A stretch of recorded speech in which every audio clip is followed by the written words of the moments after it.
Terror attacks, global pandemics, political chaos. You think you found the blueprint in a card game? You're not even close. My name is Dave. I'm an initiate rank 1.5, and the powers that be have sent me here to, let's call it, course correct. For decades, you've all been obsessing over this game, Illuminati, holding up its cards as stone-cold proof of a master plan. So, I've been authorized to clear a few things up. Is this game our playbook, or is it something far more clever? I'm about to show you why the predictions you're all focused on aren't proof of a plot, but a masterclass in understanding the world as it was, and where we knew it was always headed. To understand the cards, you first have to understand the world they came from. The story starts not with a prophecy, but with a game designer out of Austin, Texas, a man named Steve Jackson. In 1982, inspired by a satirical book series called the Illuminatus trilogy, he released a board game called Illuminati. The goal was dripping with sarcasm. Take over the world using secret societies and wild conspiracies. It was a hit with a niche crowd that thought they got the joke. But then, things got weird for them. On March 1st, 1990, U.S. Secret Service agents raided Steve Jackson Games. They seized computers and manuscripts. To the public, especially in those early days of the internet, this looked like exactly the kind of takedown the game was parodying. The raid became a legend, spun as the government trying to shut down a game that knew too much. Here's what really happened. The raid had nothing to do with the card game you all talk about today. In fact, Illuminati New World Order wouldn't be released for another 4 years. The raid was part of a clumsy, nationwide anti-hacking investigation targeting a totally different project, GURPS Cyberpunk. A federal court later called the raid illegal and unjustified, and the Secret Service had to pay damages. But the myth was born. This story of government fumbling got tangled up with the game's fictional conspiracies. It created the perfect storm of intrigue right as the collectible card game version was released in 1994, the one with all the cards we're about to break down. So, let's get into the cards. Are they our secret timeline, or are you missing the point? First, the one you all point to, Terrorist Nuke. This card is the cornerstone of your prediction theory. The art shows an explosion in a skyscraper next to another tall tower. To millions, this is a terrifyingly accurate vision of the 9/11 attacks. The visual match is unsettling, I'll give you that, but calling it a prediction ignores reality. An attack on a major American landmark wasn't some secret concept. It was a constant public fear, a staple in countless action movies and thrillers of that era. The Twin Towers, symbols of American economic power, were obvious targets long before this card was drawn.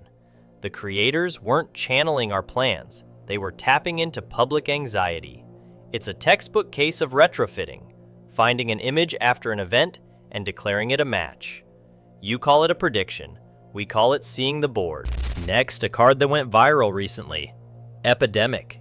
It shows biohazard symbols. Sound familiar? By 2020, you were all passing this around as proof that the COVID-19 pandemic was a planned event. Again, think. The fear of a global pandemic isn't new. The 20th century gave you the 1918 flu, the AIDS crisis, and plenty of other scares.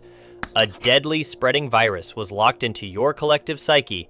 The art is generic on purpose. It could be Ebola, swine flu, or any plague. The game was built to parody disaster tropes, and a pandemic is one of the biggest. It didn't predict COVID, it reflected a fear that never leaves. So, are you starting to get it? Or are you still convinced you found our playbook? Let me know your take in the comments. And if you think you're ready for more of the real story, make sure you hit that subscribe button. We have a lot more to dig into.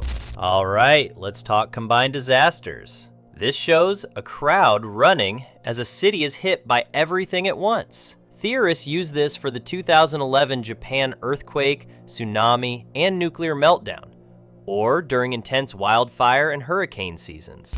The argument is that nobody could predict such a specific mix, but the card doesn't predict a specific combination. It's a caricature of a doomsday movie, exaggerating the idea that when things go bad, they go catastrophically bad. This is the language of disaster flicks, not a calculated forecast. The card is over the top, designed to poke fun at the idea that all disasters are linked in some evil plan. Now for one that hits your wallet. Market manipulation. Puppet strings pull on a stock market graph, making it crash. People point to this during any financial crisis, from the 2008 meltdown to crypto. Did the game predict these crashes, or did it just draw a picture of how things work? The idea that the market is guided by powerful players is as old as the market itself. You call it manipulation, we call it steering. Every crash in history came with accusations. The card isn't a prophecy, it's social commentary on a suspicion that has always been there. It's a visual gag about a feeling you already have. Finally, population reduction. This card shows dark silhouettes against a setting sun.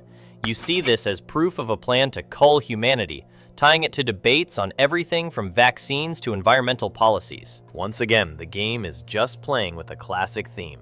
For centuries, you've swung between fears of overpopulation and underpopulation. A secret plot to control the world's population is a cornerstone of the conspiracy lore the game was created to parody.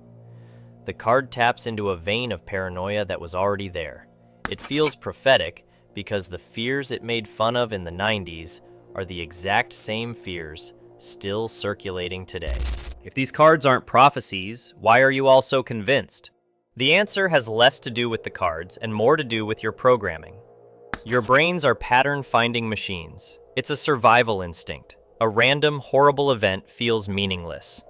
But an event that was planned, even by an evil group, at least has a story.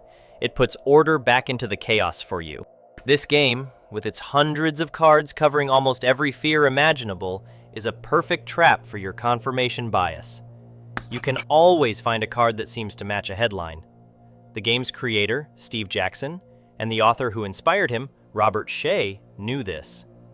They weren't just satirizing conspiracies, they were satirizing conspiracy culture. In the original rulebook, Shea even wrote, "Maybe the Illuminati are behind this game. They are, by definition, behind everything." They gave you the dots, knowing your brains would automatically connect them. The Illuminati card game didn't predict 9/11. It didn't predict COVID-19. It didn't predict the 2008 financial crisis. What it did, with incredible skill, was use the anxieties of the late 20th century as a smokescreen. It captured the paranoia about government, secret powers, and social collapse that was in the air. The reason the card still feels so spot on is that those anxieties never went away. They just evolved. The true genius of the game isn't predicting the future, but its sharp, satirical insight into human nature. It understood that your fears of one generation almost always get passed down to the next. Maybe the biggest secret the Illuminati game reveals isn't about some hidden group running the world. The group isn't hidden, you're just not invited. Maybe the secret is that you're so busy looking for a master plan in a deck of cards, you're missing what's happening right in front of you. If you want more deep dives that challenge what you think you know, make sure you hit that subscribe button and ring the bell. Thanks for watching. The council approves this video. Subscribe!